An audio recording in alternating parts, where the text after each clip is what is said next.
Hey everyone, today I wanted to share my DJI RS2 rig setup. I got it working with the RavenEye module and want to show how it works with my Fuji Xt3. So welcome to my studio. Let's get into it.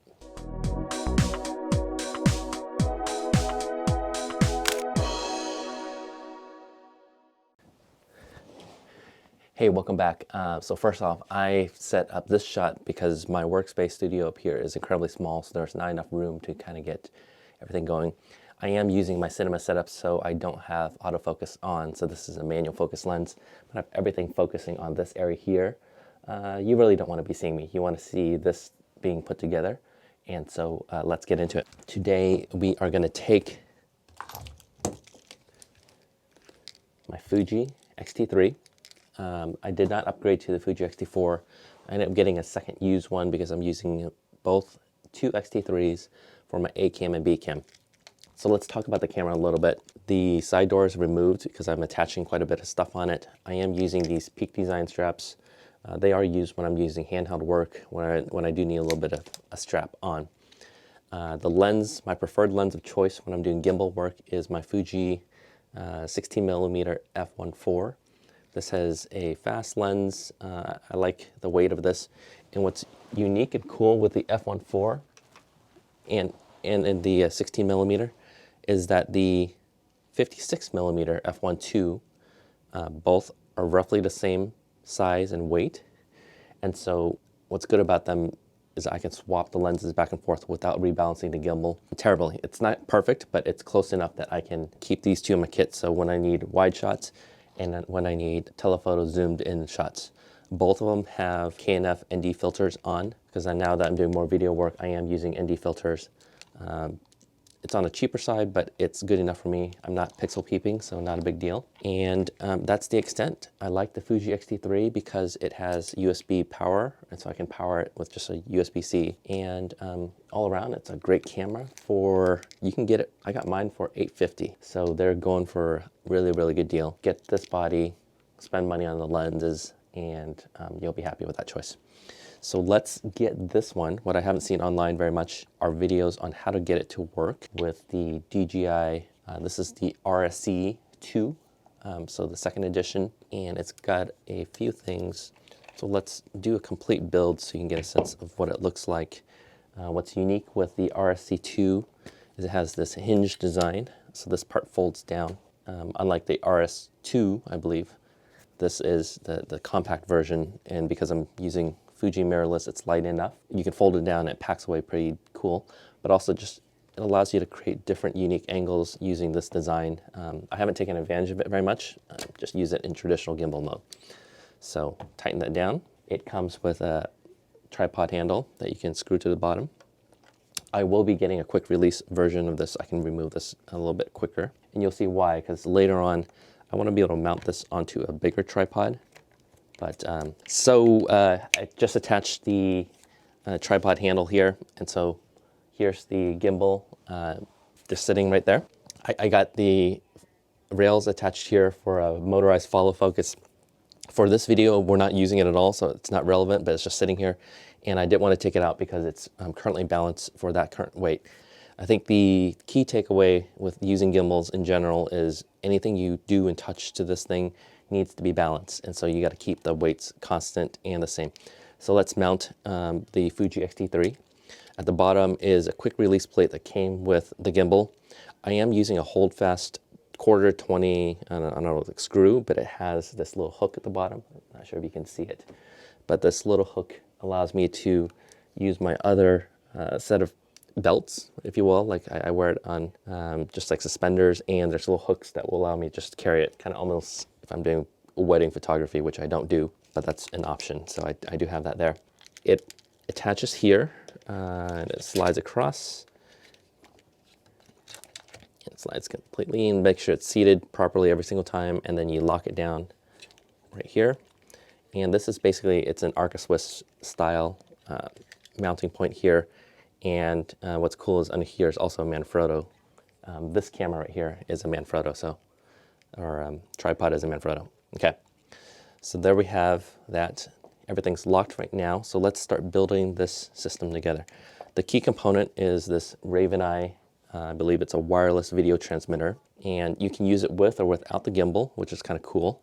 I haven't used it without it yet, but at the bottom is a cold shoe mount, and so what you'll do is you will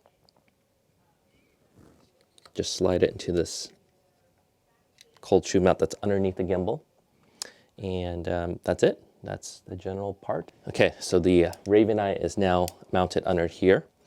It has its own batteries, so you got to think about power. I don't know how long it'll last, but it's part of the powering system. So that's the RavenEye system. Now, you need 3 cables to connect it to the Fuji system, 2 of which comes with the system. So let's start with the HDMI D to C. So it's a regular HDMI cable here with or micro HDMI, I think that's the right term, micro HDMI that connects to your Fuji. So let's connect that. Can't get this one wrong. So there's a slot here for HDMI right here on the RavenEye, and you connect this to your Fuji. So what happens is the image output from the Fuji goes into the RavenEye transmission, which then goes into your phone. And so what you're doing is you're taking the image transmission here, going to this device, which then wirelessly transmits it to your phone for operations. The second cable comes with the kit. It's a USB-C to USB-C cable. And so what you'll do is, this is the one that got me a little confused, and there's 2 USB ports here. Let's see what this one is. This is RSS. What is it? That's probably, oh, that's for focus control. And so hold this one here, so don't use that one. On the opposite side of the HDMI is, it looks like a power source and some sort of transmission. So let's take that, and that goes, I believe that goes to the RS2. And on this side, we'll figure this out very quickly. You have an RSS, I believe that's the, and that's for remote triggering. And I'm using, it's called the USB-C to Fujifilm cable. So this is a specific cable. It's basically just a remote trigger. And on Fuji's cameras, it's on this far right near where the memory cards are. There's a little slot. Most people don't know this even exists, but let me get this out of the way. There's a little door up here. You can open it up and connect it to this trigger right here. So what will happen is the RavenEye will trigger. So from the phone, you'll trigger stop, start, record, focus. And I think that's the limitation of what you can do with the Fuji cable here. I think I got this right. We will find out. If not, it's part of the learning process. Previously, what I had done is I had connected the RSS to the, so it's confusing because there's also USB-C ports on the DJI. So let's focus there. Let's power it on. So before I power on, what I'll have to do is unlock all 3. Let's see if we can find it, of the motor locks. And if you don't do that, then the motors don't get happy and it won't like you. So let's power it on.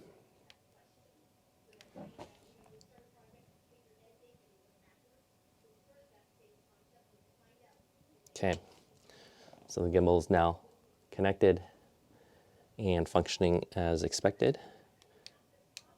And you can use the joystick to control it. So that's part of it. Okay, so hopefully you don't see anything inappropriate on my cam phone, but I'm gonna switch over to DJI Ronin app. And let's see if I can get this to work. I will connect to the RavenEye. Let's see if it shows up. There we go. So I've connected before, it shows up in part of my networks. This is maybe an Apple thing. And so let's wait for it to connect. And I'm connected. So that's it. That comes in like that. There's a little note that you'll see here. It says disable Bluetooth will improve performance. I prefer not, but it hasn't been a problem. Let's turn that off. And don't have the camera on, so I'll turn the camera on. So there we go. This is now officially, okay, so what it looks like is I'm not able to kind of focus by clicking on certain things. But so let's play around with a couple options that's available here. Okay, so here's the camera going into looking at this camera over here. And a couple options you have within this device here. You can use this as a focus monitor. So you have zebras, focus peaking, a couple other color options, and that's part of that. You have force mobile. So if I turn this on, I can now use my camera essentially almost like flying a drone. It's kind of cool. Or my phone as a thing. A virtual joystick. So let's enable that. And where's the joystick?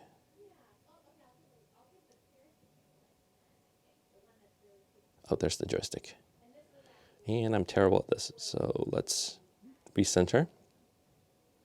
And let's turn that off because I'm never going to use the virtual joystick. I think you can pair a gaming controller on this one. Anytime you can hit this to recenter. And so while you're filming right here, I now have a monitoring system.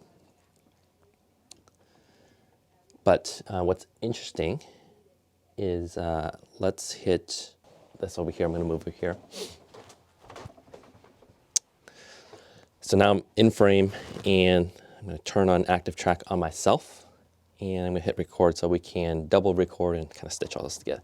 So you'll notice as I'm moving around, the camera is focusing on me. And let's see if, I think with continuous focus, I'm going to go back and I'm going to go forward. So hopefully the Fuji continuous auto focusing system is working. And let me move around. Let's see if it's tracking me.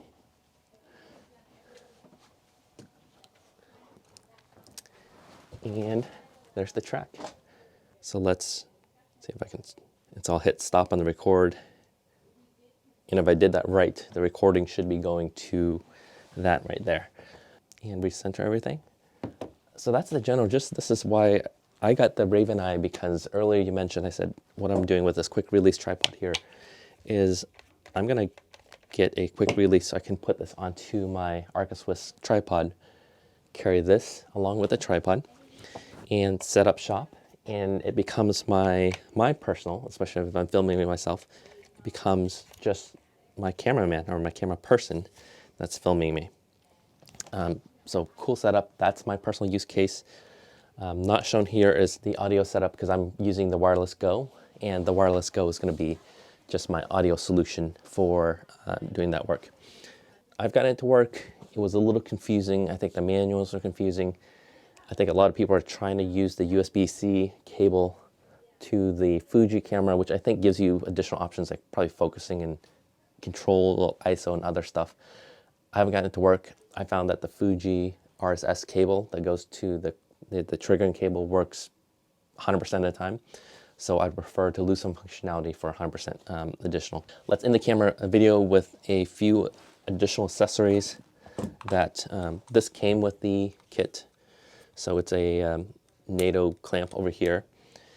And on this side, I mounted a small rig, and I'll show the parts here, but it looks like a cheese plate, has a couple quarter 20 threads, but it also has the same NATO rail, so it's a multi-purpose. It converts this into a multi-purpose device.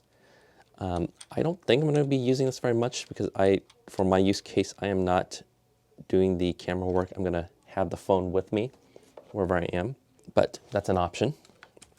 Let me take that off because I'm not going to use it very much. I can mount the Wireless Go right there. The other component that is somewhat interesting in case I do filming is I got this handle. DJI also makes their own, but I got this from Small Rig. It is also a NATO rail and attaches on either of these clamps over here. Okay, that was just quite loose. Anyways, once you tighten this down, it gives you a handle and you can go into underslung mode. Apparently it's not working as well right now. But on this handle is also another cold tube thread that you could mount other stuff. There's another cold tube here. I think people are mounting their monitors, and there's just mounts all over the place. And so it really lets you customize your rig. But for me, this is just an accessory I don't always carry and don't always use. So maybe someone can buy this off me because I'm not using as much. I think I prefer to just keep everything pretty simple. Okay, so that is my DJI RSC2 with my Fuji Xt3 set up using the RavenEye system. I don't have any footage actually other than just what I demoed up here, but I will in future videos be using this rig to do more shots out in the field, stuff that's happening out in the world. With COVID right now, we're not going out very much, and so that's just part of the deal. So I'll see you in the next one.